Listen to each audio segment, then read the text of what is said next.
Now, I don't know you personally, but I can almost guarantee that at least one of your goals for 2024 is to gain clarity on your finances, to gain control over your money. All right. We all want that for ourselves.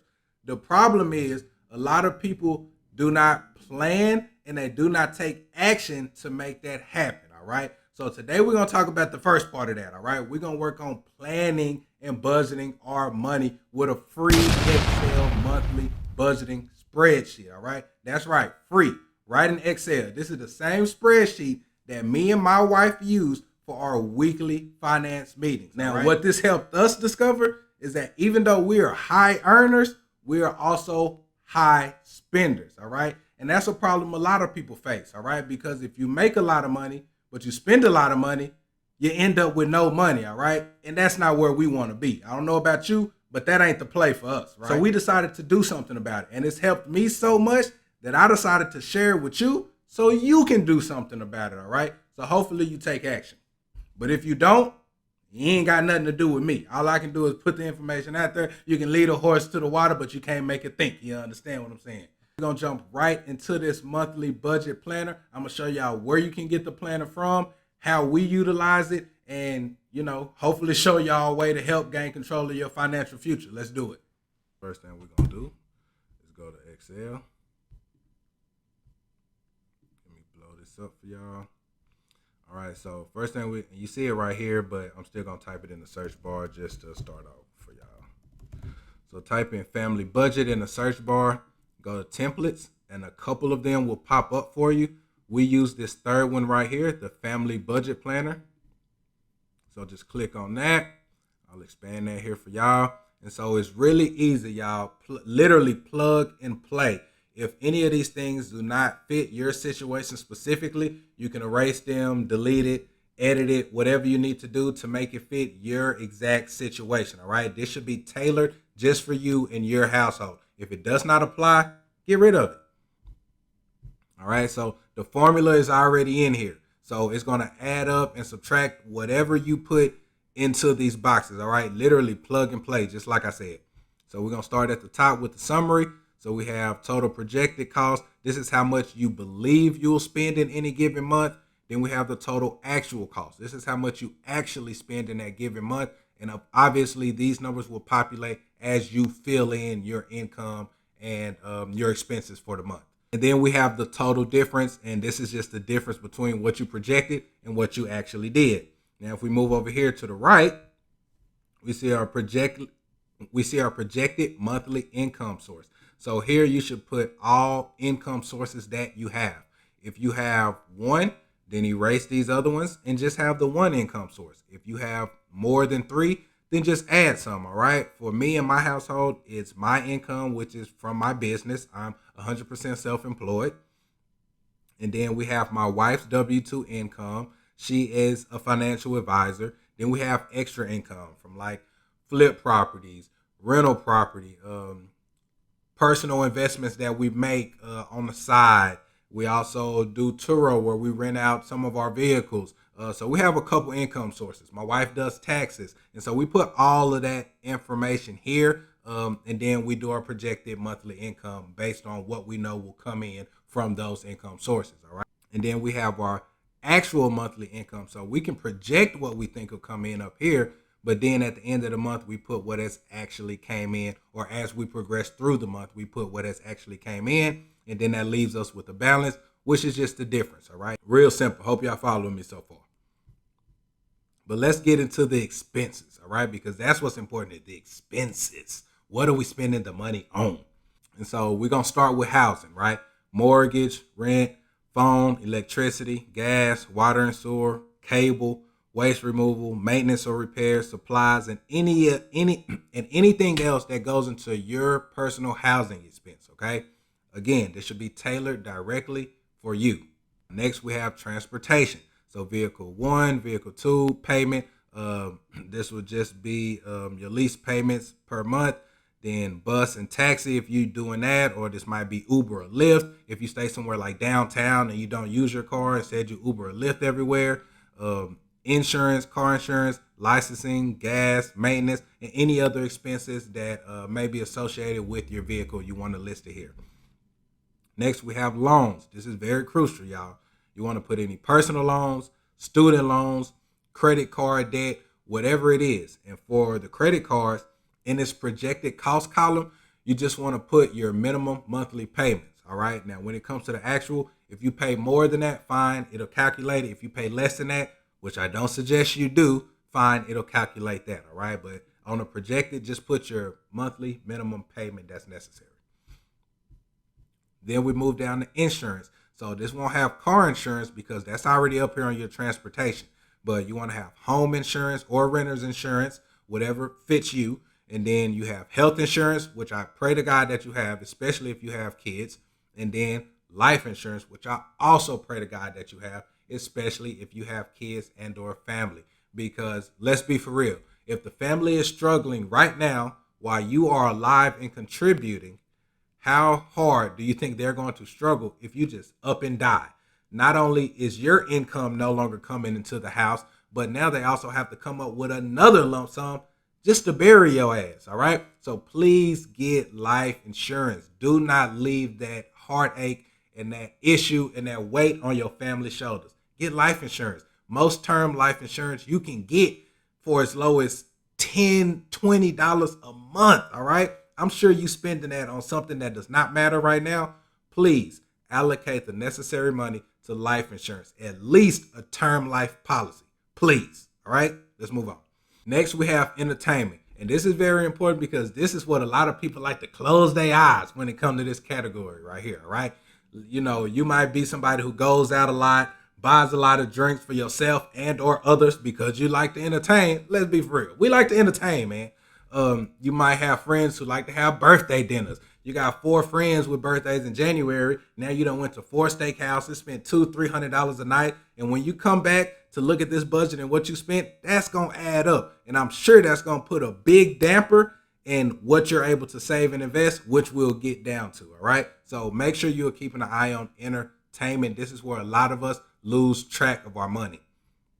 So this could be streaming apps, which once me and my wife started budgeting, man, I think we may have cut back on like $60 a month in streaming apps. Ones that we signed up for the free trial, forgot all about them, never canceled it. They just coming out. We don't even watch those stations anymore. The money just coming out every month. Stuff that we don't even pay attention to because it's $6 here, $11 there. Like, we don't care. Like, we're not really tracking that until we got serious about our monthly budget. And now that $60 that we were spending extra, like I just mentioned, could be what pays for your life insurance. All right. So that is why a budget is very key. You have to know what's going on with your finances, y'all. So online games, movies, concerts, sporting events, live theater, and whatever else, you know, you use for entertainment. For some of y'all, that might be strip clubs. For some of y'all, that might just be going to the bar. Whatever it is, all right, add it to the entertainment column. Next, we have food. This is a huge expense, especially if you have a family of 5 like I do. And some of y'all might have a bigger family than that, all right? So let's start at the tippy top. Groceries. This was a huge expense for us. Now, my wife does majority of the cooking. She does mostly all of the grocery shopping, all right? Whether that be going to Sam's, Kroger, Instacart, whatever it is, she takes care of it. And so once we started doing our budgeting and planning, I'm like, damn, we spending a lot of money every month on groceries, and it don't never seem like it's just a ton of food in here.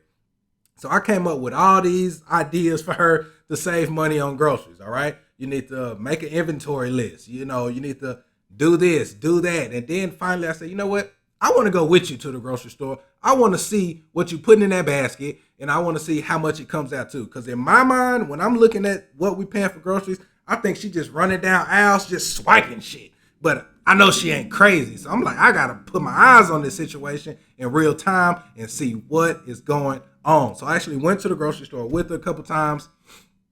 And I mean, it panned out. You know what I'm saying? What we were getting and what we were spending was real. Like, I had to realize in real time to say, damn, groceries are really expensive, especially with inflation right now. So if we're not keeping an eye on that, that's also something that can get away from us as families, because we might say, oh, we need this, and we just ordering things or picking up things one by one or whatever the case may be, when in reality, we need to be trying to keep that in control because groceries are expensive, especially for families. If you have a family, And when I mentioned the grocery prices, it hit you in your heart. Just know, we right here. I feel you, man. Straight up. Then, of course, we have dining out, fast food, and whatever else we spend money on that is food related.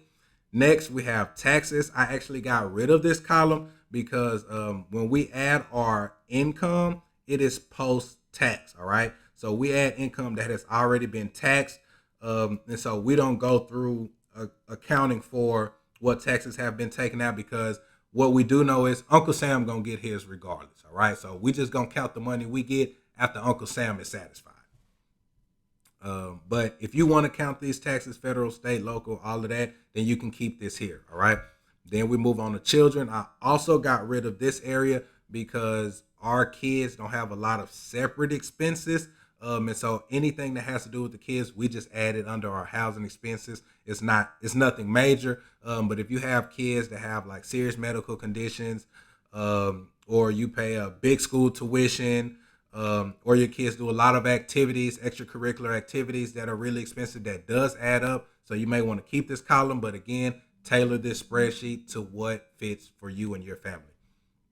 Next, we have personal care. This can be medical bills, hair and nails, mani-pedis for the ladies, haircuts for the guys, or even mani-pedis for the guys. Like, you know what I'm saying? We got to groom ourselves too. Like, if you care about yourself, whatever the case may be, any personal care, put it here, all right? No limitations, y'all.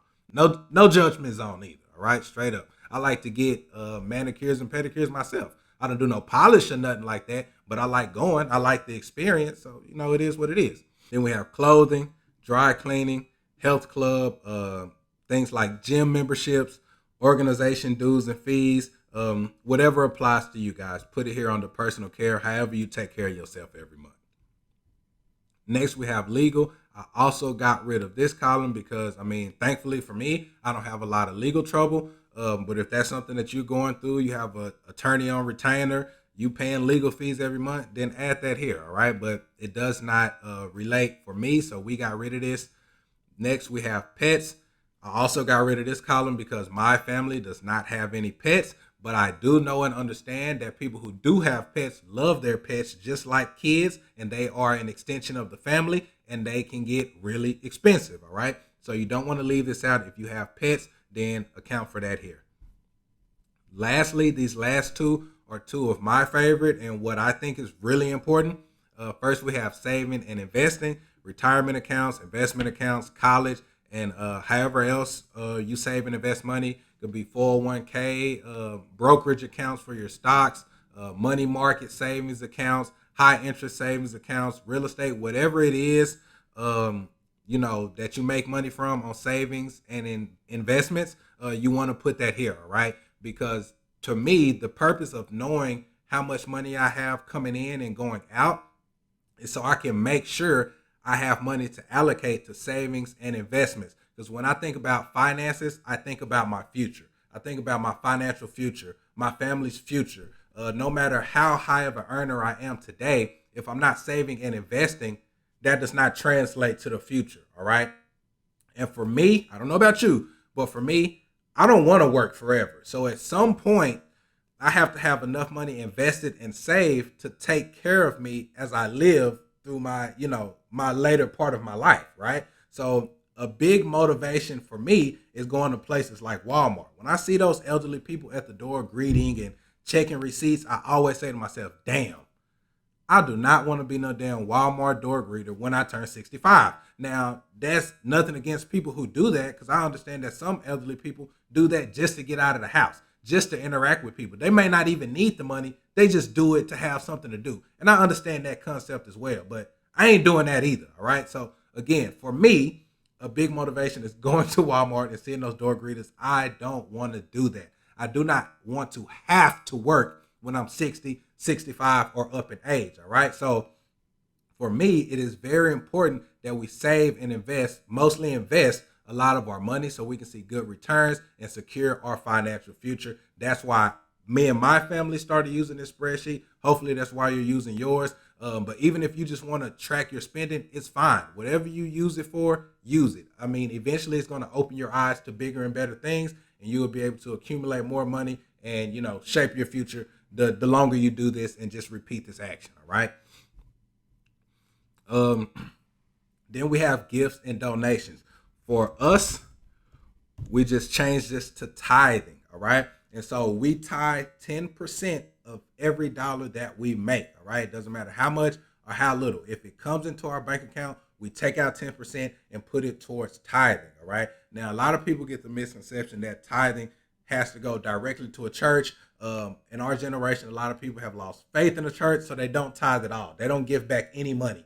All right. So for me, we got past this because to us, tithing is giving back to anything that feeds your soul, okay? That feeds you spiritually. It does not have to be church directly, all right? But also understand that this is not just given to charity or given to people on the side of the road, because really when you tithe, you want to be given to places that are already abundant. You want to give to something that already has a lot so they can have more and give more, right? And keep on feeding souls of others just like it fed your soul.